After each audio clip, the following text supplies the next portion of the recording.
الحمد لله رب العالمين والصلاة والسلام على سيد الأنبياء والمرسلين أما بعد فأعوذ بالله من الشيطان الرجيم بسم الله الرحمن الرحيم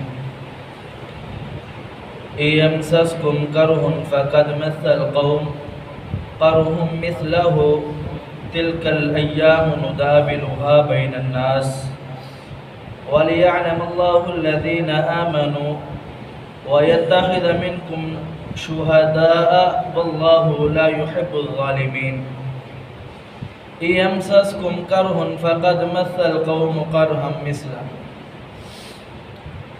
اگر آپ کو زخم پہنچے ہیں تو جو آپ سے مقابلہ کرنے والا ہے اسے بھی زخم پہنچے ہیں آپ کی ہی مثل وَتِلْكَ الْأَيَّامُ نُدَاوِلُهَا بَيْنَ النَّاسِ اور جو یہ دنوں کی تقسیم ہے یہ انسان پر ایک جیسی نہیں رہتی، ہمیشہ بدلتی رہتی ہے۔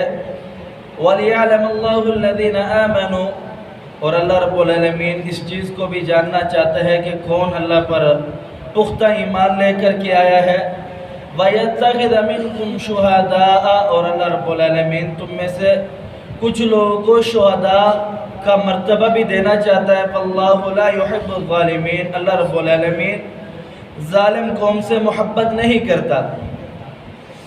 غزوہ احد کا ذکر ہو رہا ہے، یہاں ایک اور انداز سے اللہ رب العالمین صحابہ کرام کو دلاسا دے رہے ہیں، تسلی دے رہے ہیں کہ اگر غزوہ احد کے اندر 70 صحابہ کرام شہید ہو گئے ہیں تو بدر کے اندر کافر بھی تو شہید ہوئے تھے، کافر بھی تو مرے تھے، وہ جہنم واصل جہنم ہوئے تھے۔ تو جب کافر مرے تھے تو یہ کبھی وہ اور کبھی آپ، دنیا کا غلبہ کبھی اس طرف کبھی اس طرف۔ وَتِلْكَ الْأَيَّامُ نُدَاوِلُهَا یہ دن ایک جیسے نہیں رہتے، کبھی اچھے ہوتے ہیں اور کبھی برے ہوتے ہیں، یہ اللہ کی تقسیم ہے۔ اور آپ کے لیے خوشخبری یہ ہے کہ آپ شہید ہو گئے ہیں، یہاں سے دنیا سے چلے گئے تو آپ کا اتنا بڑا اجر کہ اللہ کے رسول پاک پیغمبر علیہ السلام نے اس موت کے لیے دعا کی ہے، اے اللہ تم مجھے شہید کر پھر زندہ کر، پھر شہید کر پھر زندہ کر، پھر شہید کر پھر زندہ کر۔ اگر اس موت کا اعزاز ہے نا کہ رسول اللہ صلی اللہ علیہ وسلم نے اللہ رب العالمین سے اس موت کی تمنا کی ہے، اگر اعزاز نہ ہوتا تو رسول اللہ صلی اللہ علیہ وسلم کیسے اس کی تمنا کرتے؟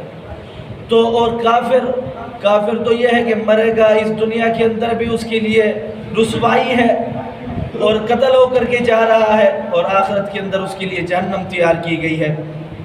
احد کا ذکر ہے، جناب رسول اللہ صلی اللہ علیہ وسلم کی حدیث ہے، جناب عبداللہ بن جحش اور سعد بن ابی وقاص رضی اللہ تعالی عنہ، یہ احد کا ایک واقعہ کہ یہ دونوں آپس میں، یہ صحابہ کرام سے تھوڑا الگ ہو گئے تو آپس میں ایک دوسرے سے مشورہ کرتے ہیں کہ ہم دونوں ایک دعا کیا کریں گے، جب میں دعا کروں گا تو آپ میری دعا پر آمین کہیں گے۔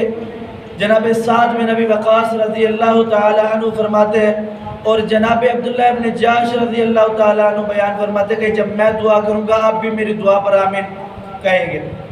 تو سعد بن ابی وقاص رضی اللہ تعالی عنہ نے دعا کی کہ اے اللہ اس میدان میں، اس مارکے میں کسی ایسے شخص سے میرا مقابلہ کروا کہ جو جنگجو ہو، جو جنگ کو اچھی طریقے جاننے والا ہو، جو بڑا غضبناک اور غصے والا ہو، تاکہ میں اس سے تیری رضا کی خاطر لڑوں اور میں اسے قتل کر دوں اور میں تیرے ہاں سرخرو ہو جاؤں۔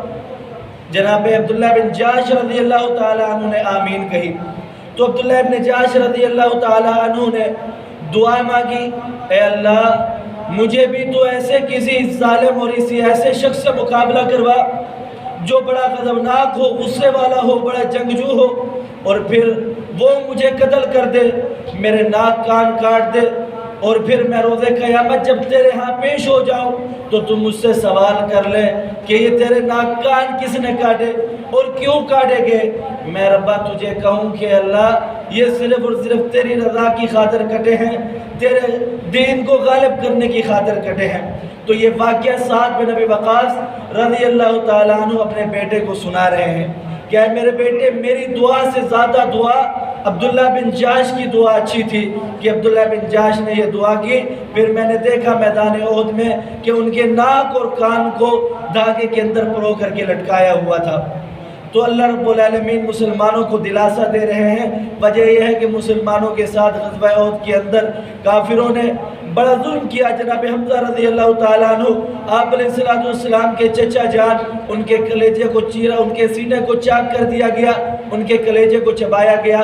واشی بن حرب کہتے ہیں کہ مجھے یہ ٹارگٹ دیا گیا تھا کہ اگر آپ نے حضرت حمزہ رضی اللہ تعالیٰ عنہ کو قتل کر دیا. جبیر بن مطعم میرے آقا تھے جو بعد میں اسلام لے کر کے آئے. انہوں نے کہا کہ طعیمہ بن عدی میرے چچا تھے، ان کو حضرت حمزہ نے بدر میں قتل کر دیا تھا. اگر آپ نے میرے چچا کا بدلہ لے لیا تو پھر میں آپ کو آزاد کر دوں گا. تو میں ایک پتھر کی آڑ میں بیٹھ گیا اور میں انتظار کرنے لگا جناب حمزہ رضی اللہ تعالیٰ عنہ کا. اور وہ وقت آیا کہ حضرت حمزہ میری ریچھ کے اندر آگے. میں بڑا ماہر تھا نیزے کے اندر، تو میں نے نیزہ مارا. وہ حضرت حمزہ کے ناف کی نیچے سے آر اور پار ہو گیا اور حضرت حمزہ شہید ہو گئے. تو یہ بدر، یہ احد کے واقعات ہیں، اور اس پر اللہ رب العالمین مسلمانوں کو دلاسا دے رہے ہیں کہ مسلمانوں پریشان ہونے کی ضرورت نہیں ہے. اللہ رب العالمین ظالموں کے ساتھ نہیں ہے، ایمان والوں کے ساتھ ہے. اللہ سمجھنے کی توفیق دے. اقول قولی ھذا استغفر اللہ لی ولکم ولسائر المسلمین.